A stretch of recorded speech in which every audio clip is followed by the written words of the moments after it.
Hi everyone, my name is Malia Henry and I will be your moderator for this evening. Welcome to our choir. No, I'm playing. I wanted to try to loosen y'all up a little bit, but no, it's actually the Freedom Beyond Colonial Borders panel.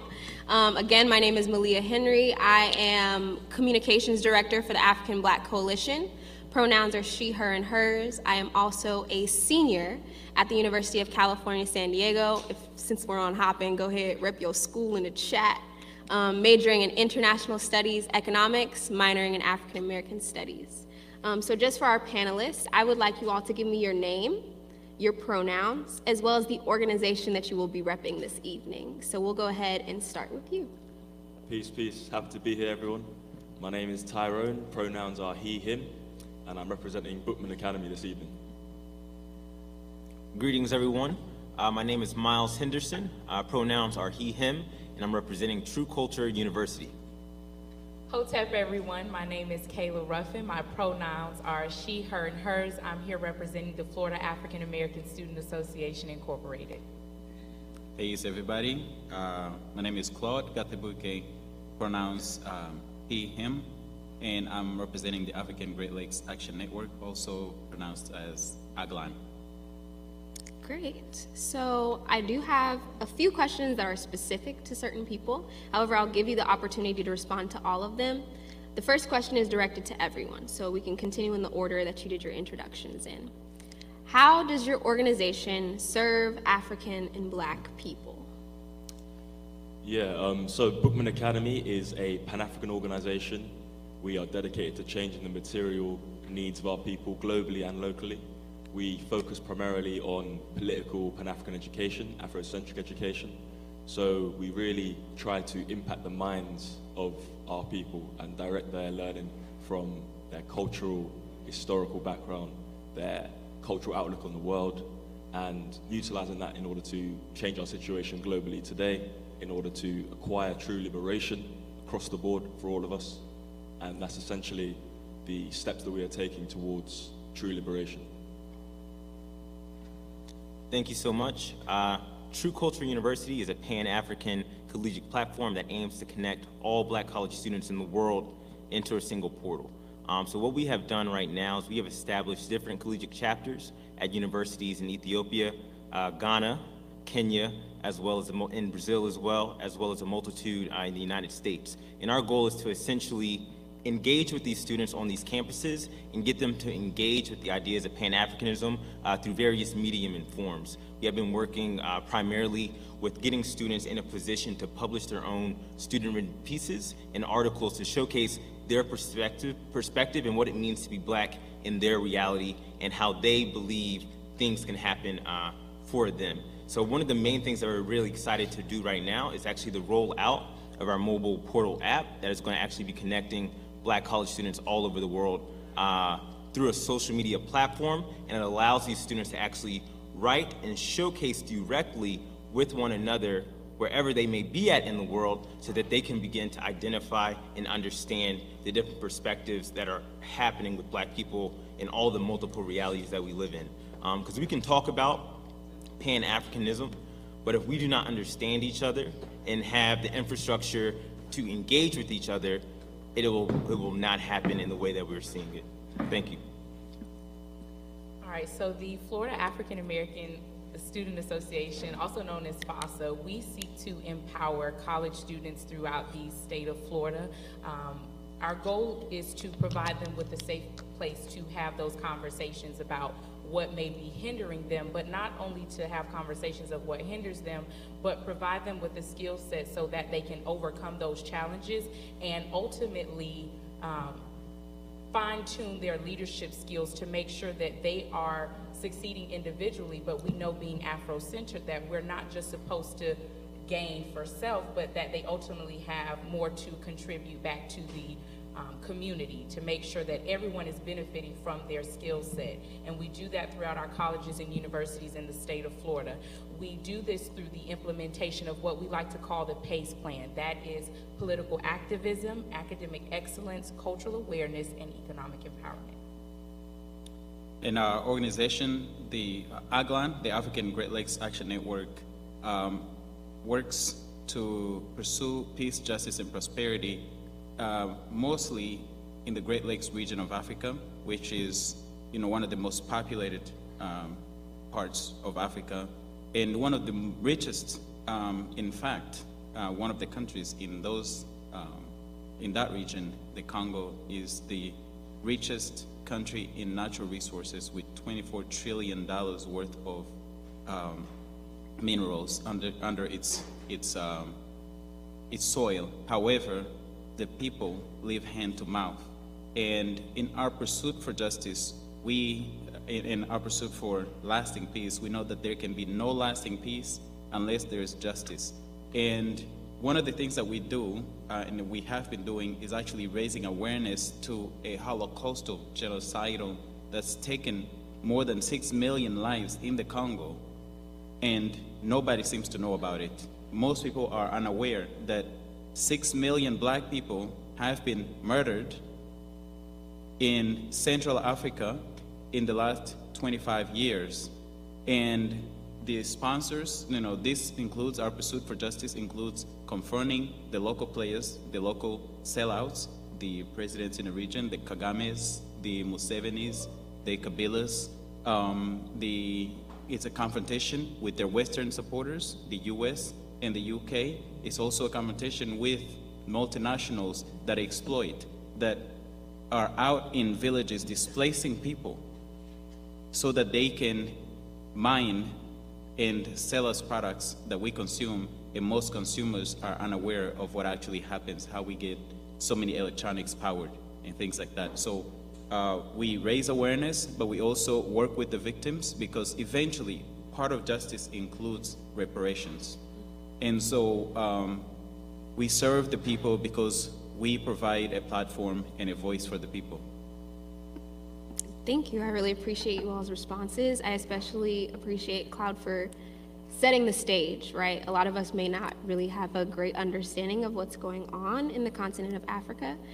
So we also have another special panelist. So please introduce yourself, give your pronouns, as well as the organization that you'll be repping, and tell us how your organization serves African and Black people.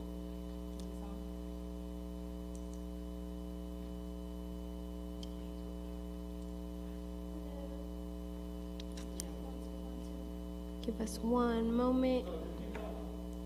Hello. Is it working? You can keep going. Oh, okay.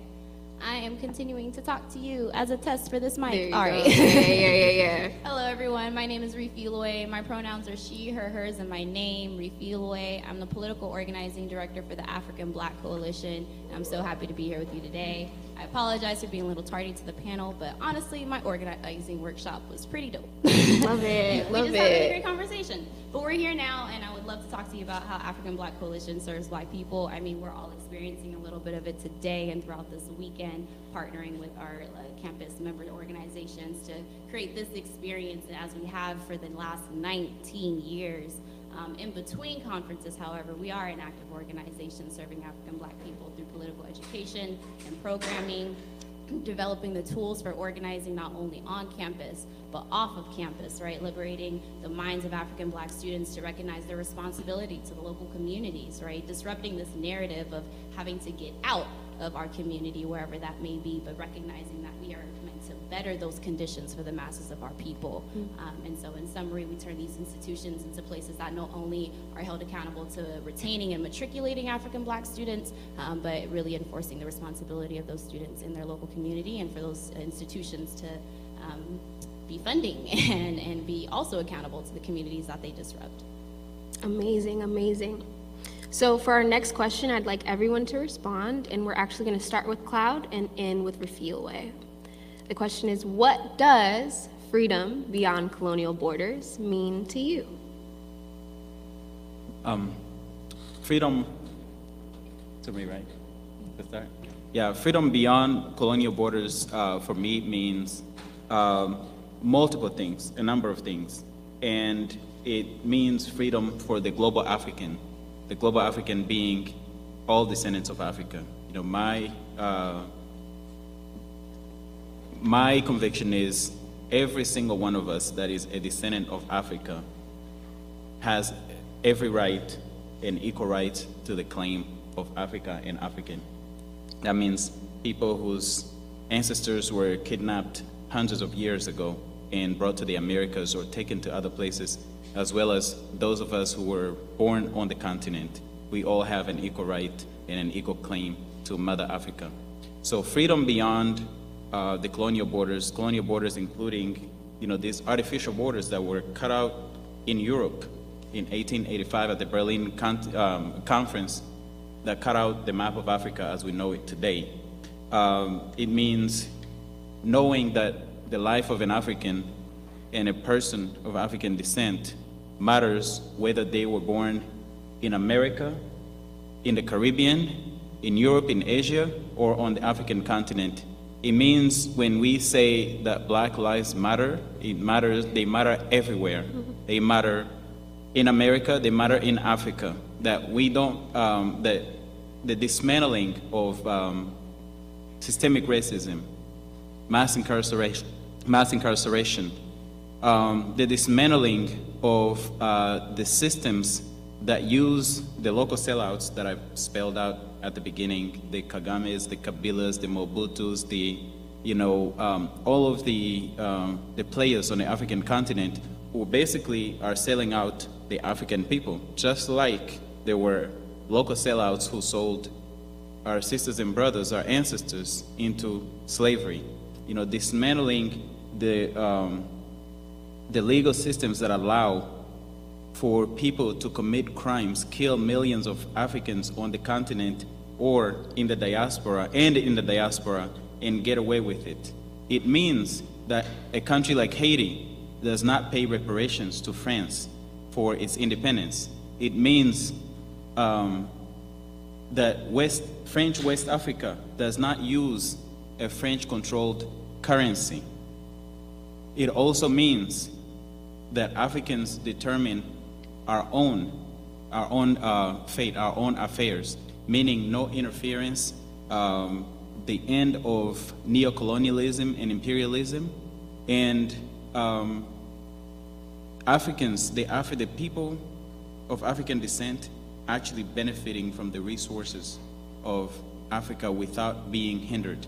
That the violence against Black people is no longer normalized, where people look at a conflict in Africa and think, oh, it's just a bunch of African, they're tribalists, and all they do is kill each other anyway. And that we don't look at Black people getting shot in broad daylight or choked up in broad daylight, and we think it's justified. And the first question that people ask is, what did the person do? Whatever they did, it doesn't matter. Even if they did something, they're not supposed to be killed. That our lives are just as important, and they matter, and they're valued, and that there is a consequence to taking the life of an African, but also that we thrive economically off of the resources that we have as a community and on the continent for all of us. I don't even know if I need to answer the question anymore because he got it all. I mean, I don't know what you want me to say. No, I'm kidding. No, that your response was excellent. I would say that it is the freedom beyond colonial borders is the ability to define for myself who I am and decide my own fate without respect to what somebody else tells me that I have to be or what I should be. And it's not that something that's geographical. Wherever African descendants are, we should have the ability to do that. And it's not even just something that is physical. When we talk about slavery, we think of just something that happened, where somebody's shackled up or they're forced to do, different labor, but it's also achieving that freedom mentally, because even if you've broken the shackles off mentally, if I have not released myself from those things that I once thought were, you're still getting what you want and I'm still not getting what I need. I'm just as enslaved as I was hundreds of years before. So it's just having the ability to create ownership and authority for self and overcome those obstacles with respect to wherever you are and however you see that, whether it is mental or physical. Amazing. Thank you so much for both of those excellent responses. For me, I kind of took the question in a couple different ways. When we talk about freedom from and freedom beyond colonial borders, the first thing that I began to think about were systems, institutions, and infrastructure.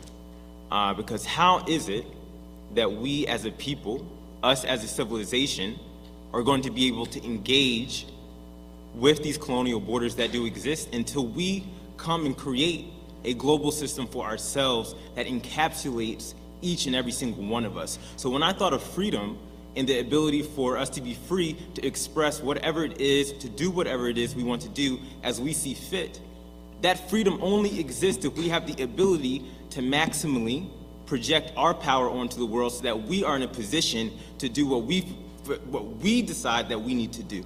Until we have the systems, infrastructure, and institutions that put us in that position, the ability for us to be free and express ourselves will not exist at the maximum level. So the way that I'm kind of interpreting it, how do we make sure that we have the systems and infrastructures and institutions that can sustain and have a globally integrated Black population at the highest possible level?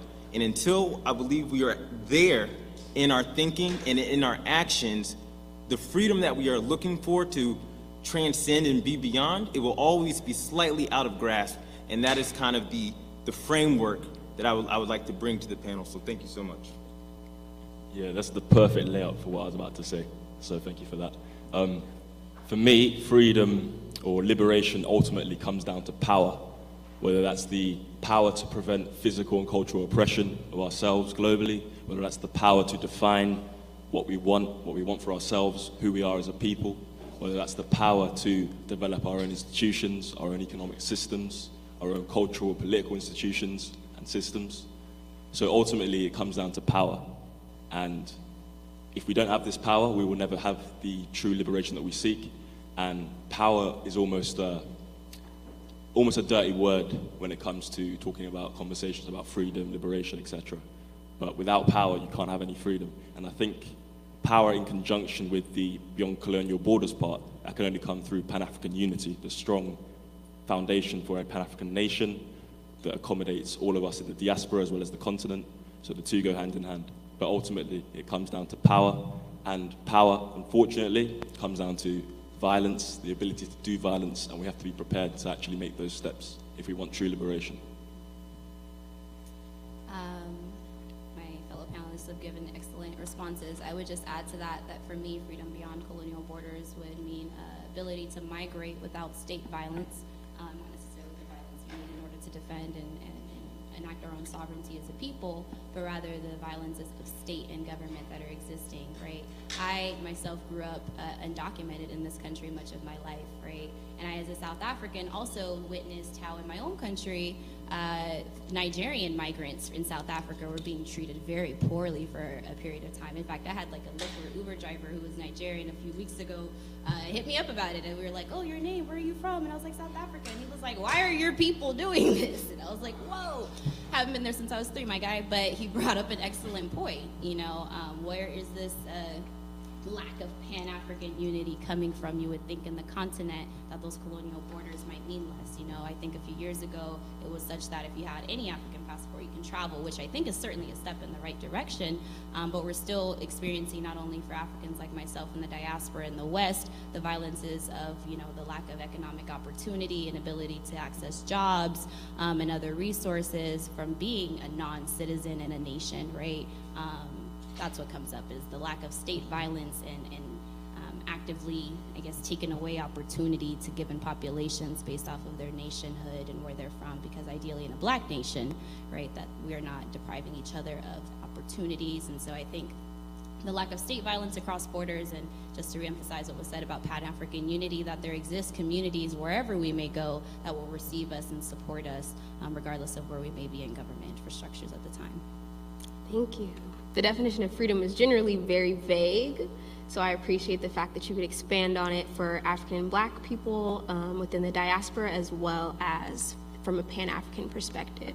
So this question is actually going to be directed to Ms. Refiole. I would like to think I have a good understanding of ABC, considering I'm on staff. So two of the organization's values are Pan-Africanism as well as Black nationalism, right? So in the context of Black nationalism, the Black nation, what and where are the borders? Do they lend themselves to freedom or continue to be a disservice to the idea or reality? An excellent question. What and where are the borders? When I think of a border, I think of a site of violence, a site of state violence. I think of a barrier to opportunity, as I just mentioned in my previous response, a barrier to economic opportunity or whatever it may be. Often folks are not leaving home by choice, right? We're leaving home likely for enacted violence or seeking other opportunity. And so borders tend to be these barrier sites, preventing a population or community from accessing opportunity, and also as we see more, particularly in the US, the border for Mexico, right? The border to Canada and the border to Mexico are very different borders based off of Western power relationships, right? Power is very important in this conversation. So if that's my definition and my understanding of borders is these places of violence and barriers to opportunity, I would not say that they lend themselves to freedom. In fact, in my student organizing is documented that at the time, student organizer, we would say no borders and no walls, right? We were saying that there should be no borders or walls separating any of our communities or nations. Could you repeat the second half of the question? Yes. Do they lend themselves to freedom or continue to be a disservice to the idea and reality? Yeah, so what are they in our context of the nation? So that's what they are outside of particularly the lens of Blackness we look at it. I think when I think of what the border is within our community, then it is that psychological or consciousness barrier. It's a colonial barrier of consciousness, this idea of, do we move in this world through the lens of the white gaze, as Fanon might put it, right? This idea of how we're perceived as other by the, dominant people of the world or folks who are currently in power in the West, right? Does whiteness dictate who we are as a people? Does whiteness dictate our agenda? Does it dictate the Black nation? Or do we go through this process of being woke, as we now colloquially put it, as even though it's been, bastardized? Or the Black consciousness movement that Biko ushered in, the political education that we do, right? Do we go through this understanding of who we are as a people and get to see ourselves for ourselves, define ourselves for ourselves, value our people according to our own definitions of what it means to be and not be defined, right, through this colonial expectations of the positions we've been put in society. So I think that mental barrier, that consciousness barrier, is a colonial barrier that does not lend itself to freedom, and depending on where we find ourselves on that border, we experience violence and experience a barrier to continuing to seek liberation. Thank you. So considering borders as a physical or social barrier, or as you called it, a colonial barrier of consciousness, I'd like to direct the next question to Miles as well as Cloud. What does the process of decolonization look like for Black folks in America? And we can start off with Miles. Okay, sure. Do you mind me actually revisiting the last question? You can just go very ahead, briefly? yeah, of course. So I just wanted to add something to what you added so elegantly. When we talked about borders, the way I had kind of interpreted that question there was, what is the borders of African civilization? What is the borders of, when we talk about Pan-Africanism, are we talking about Pan-Africanism focused on the continent? Are we talking about Pan-Africanism as it spreads out and has a place for the diaspora, wherever Black people may find themselves on the planet? And a thought process that I've been engaging with here recently in looking at the recent happenings is, I believe we have to take our understanding of Pan-Africanism and the borders that exist in our civilization, and we really must begin to engage with this idea of intergalactic African sovereignty. So when we talk about sovereignty on this planet now, there are really real-world moves being made, whether you're talking about a Jeff Bezos, whether you're talking about an Elon Musk, Starlink, and these different things, to have sovereignty on different planets in the world. And this is actually parallel to what happened during the quote-unquote age of discovery, when European and Western powers, they did not have access to India through trade because they were blocked by the Ottoman Empire. So what they decided to do, they said, hey, we're going to build these ships and we're going to sell where we aren't exactly sure where it will take us.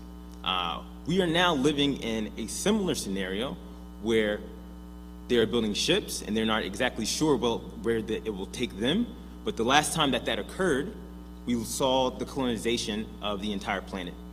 So I just want to really emphasize that if we are going to be talking about Pan-Africanism and what is the next level of our civilizational standard and expansion, to make sure that we are also considering the intergalactic component of where those borders may now be. So I did just want to add that quick point there. And I'm sorry, Task, but could you repeat the question? Yes, I can repeat the question. I got you. So what does the process of decolonization look like for Black folks in America? Absolutely. So I believe that we really must go through a political and cultural revolution as we think about ourselves as Black people in America, and really an emphasis on the African and African American particularly. One of the big ways that I believe that this happens is engagement with the African continent and with African people continentally. So the first time that I was able to travel and make the return to the African continent, I went to Ghana. And I have to say, that experience was so profound because for the first time in my life, I felt something in my own mind that had been reactivated, that had been hidden from me my entire life. Now, when that was able to reconnect and I was able to re-engage, it changed my entire worldview of what I thought was possible and what I thought was actually reality. Never in my life before had I seen system structures and institutions completely ran by African Black people. I had been indoctrinated to think the power structures that be are always engaged with from a Western white perspective and hegemony. So by actually going, it just opened up my mind to say it can look like this, and it gave a starting point. Sure, there's neo-colonial aspects to this experience, but at the end of the day, it gave my mind a new image to work with and a new way to actually engage with what that can be for us as a people by having that as a visual and an experience. So that is really one of the main aspects that I believe is very important, as well as engaging not just through physical presence, but through information and perspective sharing as well. Because when we are talking about this reemergence of our cultural identity, we must be able to engage with these different cultures that exist, the world that they live in, and the realities that they live in as well. We as Black people, at any given moment, we live in maybe 1 billion different realities of what it means to be Black, and your reality is very different than my reality. So as we open up these channels of communication, it allows us to actually build the foundation necessary for us to engage at a level to where that cultural revolution is then possible. Thank you. I'd like to make a slight adjustment to the question for Claude. What does the process of decolonization look like related to outside of the United States? Thank you for that. I was also going to speak a little bit on what it looks like in the United States, because I think it's everywhere, not just the U.S., but also on the outside. Miles answered this really well and excellently, and he used the words revolution, cultural. I'll also think intellectual, and revolutions start in the hearts and minds of people, and so the starting point is really being educated and understanding and being empowered, and understanding that as a Black person, as an African, as a person of African descent, there is no bribe big enough, no amount of money, no amount of favors, no amount of honors that is good enough for me to sell out another person. And and I speak on this from experience in multiple on multiple continents. In the country that I was born in, Rwanda, when I was 14 years old during the genocide in Rwanda, I was actually made to dig my own grave by black people, Rwandans, you know, before they killed me and my mother. Of course, it didn't work out because somebody intervened. But what did I have to gain by killing me or killing millions, thousands and millions of other people? Just power. And how long does that power last? And that is the starting point for us. It's knowing that we must protect each other. We must take care of each other. We must not engage in violence against each other, but also that we must not allow those who agree to selling us out, those who agree for favors, honors, money, and whatever reasons to dilute the process of this cultural and intellectual revolution that leads to our liberation, that they're also just as bad as those who are actually at the head of colonizing us, oppressing us, and conducting and sponsoring the violence against us. And we must address all of that. Some people do this because they don't know any better. Those who make the conscious decision are the ones that I'm talking about. The ones who know better, then our job is to make sure that people are educated and understand. That's so the revolution starting in the hearts of minds really starts with mobilizing and organizing, getting people together, getting people educated, getting on the same page. And one of the biggest barriers, as we speak of barriers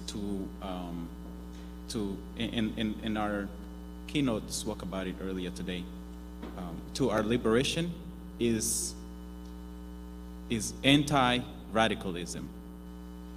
We must normalize radicalism in order to be free, in order to be liberated. Those who stand for anti-radicalism are also standing in the way of liberation. And that's a part of education, it's a part of understanding. It is normal for us to be outraged and to have a problem with somebody committing violence against us. It is normal for us to be outraged and lash out at people who are robbing us blind, displacing communities and things like that. So the process of liberation starts with education.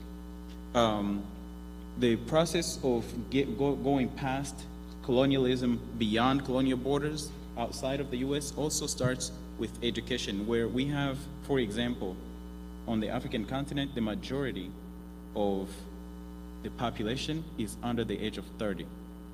And most of them have also have consumed the status quo propaganda, and we must dismantle the propaganda by the status quo.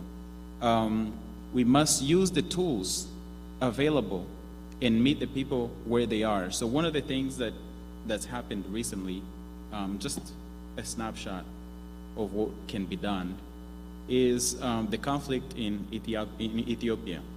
Anybody seen that hashtag no more? There was heavy Western propaganda waged against Ethiopia. And for sure, there are massacres taking place in Ethiopia by both fighting parties. But there was a one-sided propaganda that made it look that the majority of Ethiopia were committing a genocide, and really was going to lead to so many more people in Ethiopia being killed. The Ethiopian people, along with the rest of the sisters and brothers around the world, used social media to push back and fight back against the propaganda, and it was done successfully.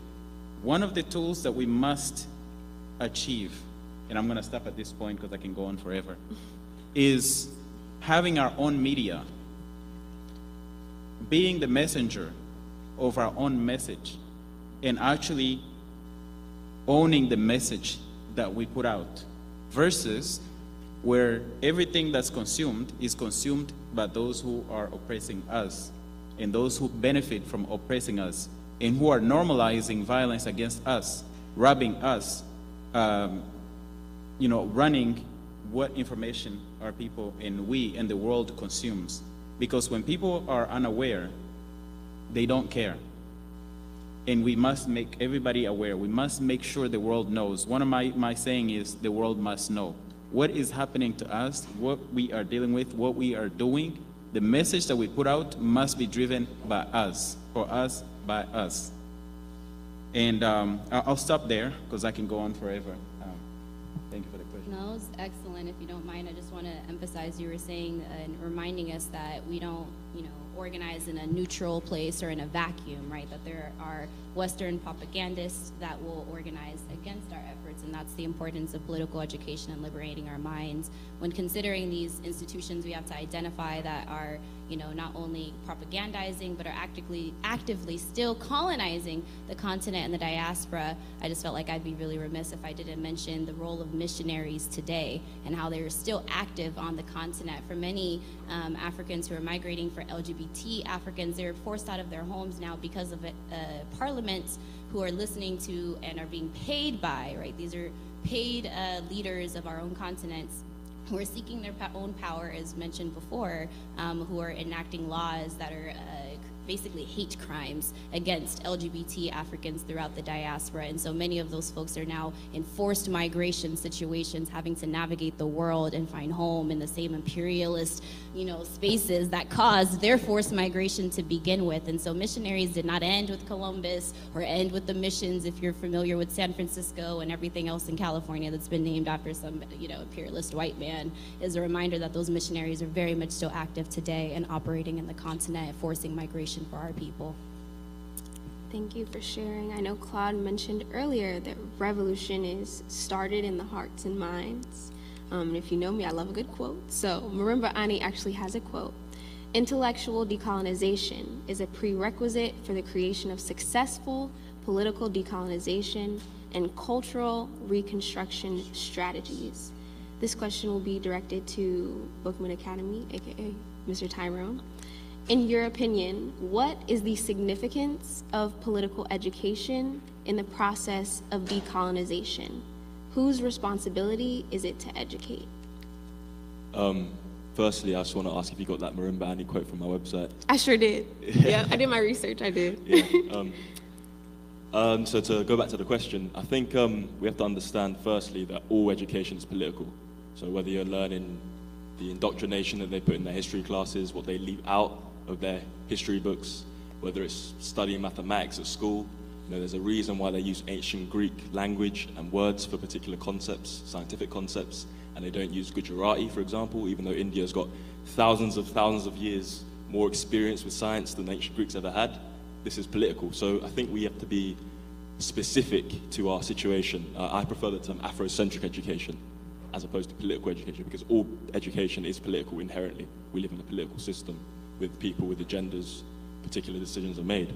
So I'd say Afrocentric education, studying from our own cultural and historical perspective, is, again, to reiterate what our fellow panelists have already sort of said, it's the first step towards true mental decolonization, the first steps towards true liberation, and you cannot have revolution without revolution within yourself. There's a reason why the Black Panther Party had 20, 30 books by C.L.R. James, Marcus Garvey on their list, studying while they were organizing the community. There's a reason why Malcolm X, Organization of Afro-American Unity, he had Afrocentric cultural education as one of the top priorities for his organization, same with Marcus Garvey.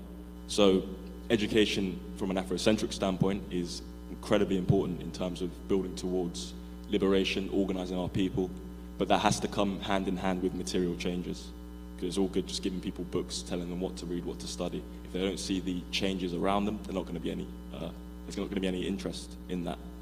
And in terms of who needs to start doing this, I think all of us that are at least somewhat aware of our situation have a responsibility and a duty to utilize the relatively privileged positions we are in, whether that's from a sort of psychological standpoint of knowing and being aware of our situation as African people across the board, and also the fact that there have been countless battles and blood that has been shed by our ancestors for hundreds and hundreds of years in order to allow us to have this little nice space in this university where we can pontificate about education and liberation and revolution and everything like that. So if any of us do not utilize this position in order to serve the masses and build upon the legacy of our ancestors, then it's a betrayal of the ancestors. So I think those of us that are in this room, those of us that are somewhat understanding on any sort of level of what's going on, it is our duty to continue to educate ourselves and therefore spread that education to the masses. I'll end with a Thomas Sankara quote. He says that the revolutionary must never tire of explaining revolution to the people. It is the revolutionary's duty to continue to explain and describe the revolution to the masses. Thank you. Yeah, we can go ahead and snap on that. So I'd like to direct the next question to Kailah. I did a little bit of research, and I know that your organization has various opportunities for dialogue, like the Fall Virtual National Black Student Leadership Summit and your spring convention.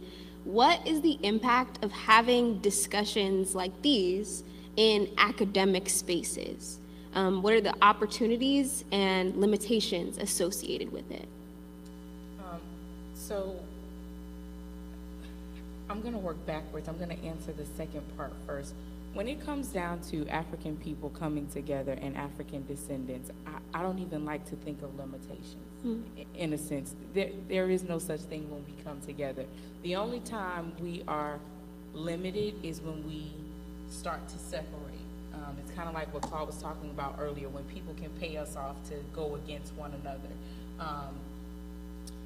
Terrible example, but I can't think of anything better. If you've ever played the game Red Rover, you know, you're supposed to send somebody over to try to break everything up. The tighter you hold on together and you work together, the harder it is for somebody to come in and infiltrate or mess up your progress. So I think when we're talking about African people working together, there are only endless opportunities for us to achieve the freedom that we're looking for, but not even that, for us to reclaim our rightful spot in where we're supposed to be. We're the head, we're not the tail. And so there are just endless opportunities for that. But the importance of having these conversations in academic spaces is to understand that we are the strongest when we are together, and we have the ability to hear different perspectives, different struggles. And when you do that with young people, college students are at a time in their life where they're young enough, like it's like, okay, I've gotten all this education and I want to further that, but now it's in a specific area.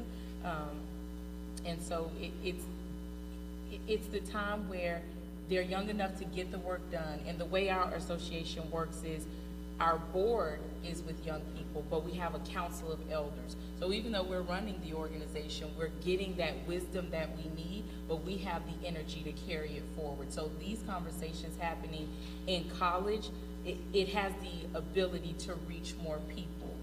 When you look at young people, the impact that we have on this world, it genuinely happens in those spaces.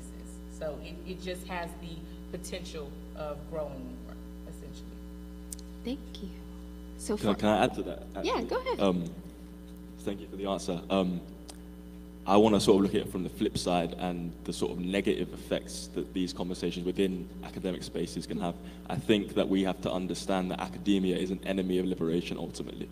Even radical academics who are forced to navigate particular avenues in order to at least disseminate some kind of radical information. On the whole, the academy is an enemy of liberation. I think these types of conversations must be had within the communities, directed to the masses, alongside the material changes that we bring forth. So I just wanted to add that. I don't think the buck should stop at us who are, within the college system or whatever else. We need to be bringing these conversations and this education to the masses and go to where they're at, and don't expect them to come to where we're at. Yeah, absolutely. Yeah, do you mind if I add one more thing? You can go ahead. To this. So first, thank you. Keep holding on. Don't let go. And the other part is, as was said, this is a good setting because there's already a population of people that are ready to receive the education and actually put it to use. But also, we need to recognize that there are people who are formally educated and people who are not formally educated, and they all need to be educated in order for us to be liberated, because in order for us to be liberated, everybody has to be liberated. And it's going to take everybody, and it has to be inclusive, and that's why I talked about the walls of division, where people get a little privilege and they think they're separate from the rest. But as long as we treat ourselves as a whole, then these settings they serve a purpose, and we need to go beyond the academic settings and be in the community also, so that we can get everybody on board. Absolutely. I appreciate you all sharing your perspective. For our final question, think of this as a key takeaway, right? So for the individuals who are on Hopin virtually, the individuals who are here, what can they leave with for this question? How do we achieve freedom beyond colonial borders? And we'll start with Refielway. That's an excellent question. I want to uplift, Kailah said something about intergenerational work before, about being in a position for young people and our elders to engage and have information retrieved and received and shared, and being a student teacher in both of those dynamics of the relationship. I would just say that intergenerational organizing and work and conversation is going to be key to that. Additionally, I would uplift listening to those of us who are impacted by multiple systems of oppression, because there's an analysis that happens from being in those positions that you can better understand, right? I see the world through my lens as someone who grew up as a migrant in this country, as someone who grew up in Oakland, as someone who grew up with the various experiences that I grew up with, right? And so understanding that, I have a particular analysis. I have a view of the world and a lens that I think will lend itself to our liberation. Very similarly, we're not a monolithic people, and those particular experiences that we all have contribute to the analysis that we have. So uplifting that and not seeing it as dissenting or taking away from our agenda, but rather informing it as a whole. And if I had a third point to add to that, I think earlier when you were asking about borders and land, I didn't think about land, namely because the Black nation is largely a landless nation. In South Africa, Black South Africans still own less than 10% of the land 25 years after quote unquote apartheid ended, right? And so land is going to be a key component, I think, to achieving freedom beyond colonial borders, is figuring out how to acquire that to build the Black nation we would like to see. Yeah, I'll say one word: Garveyism. That's the blueprint for freedom beyond colonial borders. And yeah, to piggyback off your point, Malcolm X quote: "All revolutions are based on land. Our land is the African continent, whether we're in the diaspora or on the continent itself. That is our land, and that is what we must build as our political, cultural, economic power base, military stronghold, in order to prevent our own oppression, both on the continent and in the diaspora." But again, reiterating it, if you haven't studied him, that's your homework for today. Garveyism, that is the blueprint. Absolutely. So Tyrone, thank you so much for uplifting Marcus Garvey, because I would agree 100% that he does hold the key blueprint, especially, and I think something that we don't realize about Garvey is that he was a systems engineer. He truly was, and he understood that the game we are playing is a game of systems and system creation. So just to go a little bit deeper into that, I think the way that we achieve what the question is asking is the development of specific systems for each of the realms of power. So we need to make sure that we have a global, worldwide Black system for our economics.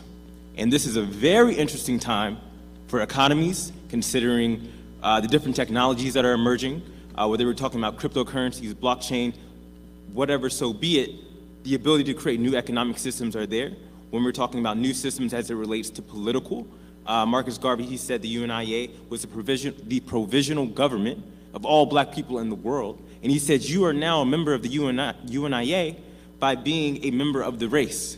You are already a member of the UNIA, so a political system also, cultural systems, military systems, all of these things is a series of systems. So I would just uplift that when we think about the way we are engaging to continue to keep our engagement globally thought out, as well as systematically thought out. So thinking about it from a world perspective and a systems perspective, and always putting our race first, and the rest will take care of itself. Thank you. So I'm going to say that in order to achieve this freedom that we're looking for, the one thing that it's going to take is consistency, because we have a habit of sometimes really being high in how we're engaged, what we're reading, and then it dies down. We look at situations like the death of George Floyd, him being killed. Everybody was all in. Companies wanted to try to plug into what we had going on. We were writing letters, we were in the streets. and then it dies down until the next big event happens, which is terrible. It's going to be, it always has to be something traumatic, and then it dies down. So if we really want to achieve freedom, there's going to have to be some level of consistency. Consistency of what? Well, first of all, we're going to have to keep having conversations like this where we recognize where we fall short, but we can't just stay focused on the problem. We can talk about how we don't embrace ourselves. We can talk about how we economically structure. We can talk about, you know, political systems that are against us and how we struggle socially, but it can't just stop at the conversations. There has to be some action taking place behind it, and then being accountable to one another. Hey, your organization said you were going to meet up with me and do this. We haven't done it. Let's make it happen. It has to stay consistent. If not, we're going to just stay at the table talking about problems for the rest of our life, and we're never going to talk about actual advancement and how we were able to solve those problems in the first place. They answered it all. You know, so many words: systems, consistency, and I actually want to use a quote about consistency. There's a saying, and I may misquote it a little bit here, but it says, you know, water pierces through a rock or runs over a rock, not because it's more powerful, but because it's persistent. And, you know, we must be persistent. We must build systems. You know, again, in order for us to be free, there's economics, there is military power, as has been said. There is, you know, having our own institutions, being empowered to where we can stand and stand alone, and there is no problem standing alone in order to face the threats that are, you know, out here to destroy us. The one thing that I wanted to add, in addition, a lot of the work that happens off cameras. So the example of George Floyd, you know, and the outrage and all the actions that took place. What happens off camera is more important than what happens on camera. What happens in front of a crowd is more important than what happens in front of the crowd, because preparation is everything. We must prepare, but we also must follow the blueprint. You know, there's been blueprints. We have seen what it could look like. You know, people have written about it. We've got to put it in action. We got to put it into action. And a part of it is really, you know, what I insist on. There are two things to me that I think are most important in terms of world history and also being able to do things. It's either you have the guns or you have the media. And the media is actually more powerful than the guns, because if you don't have the propaganda to back you, you're going to fail in whatever physical wars that you engage in. And right now, you know, the fight isn't all about these guns and the physical wars, but it's about having the right message. And we absolutely must deliver our own message. The message has to come from us. The education has to come from us. And what's consumed mentally has to come from us in order for it to be implemented and put it into action. And we must be unapologetic. We must be radical and take no, we must not dilute it. You know, I gave an example of, you know, a quart of water, but we cannot dilute the message. We cannot dilute the action by, you know, selling out or even accepting a compromise. We must get it right. And again, it starts to me with having the ability to deliver our own message, our own media, our own voice, our own way of delivering our own message. Thank you so much. Can I add one last thing? Is that cool?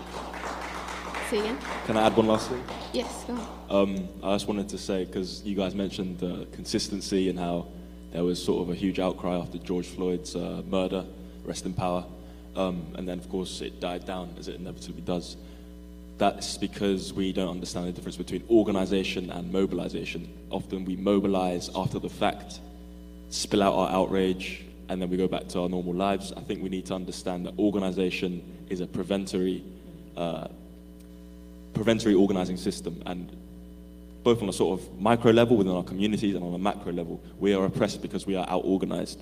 So my sort of takeaway to all of you guys would be to join an organization, a radical grassroots organization. If you can't find one to join, then start an organization. There's enough of us to support you, because organizing is key. It is the most key thing that you can do, and you can do that from as soon as this is over. Thank you. So with that will actually conclude our panel discussion. I'd like to include something that Dr. Sharice Burden-Stelly said earlier today. If you do not actively work for the liberation of our people, you are an enemy of our people. So please make sure to actively work. Make sure to study. Make sure to join an organization. On our Instagram, African Black Coalition, you'll see all of our panelists. You'll see their social media platforms. You'll see their website. So make sure to tap in so that you can join and get active. Thank you. Black Power, Free Palestine.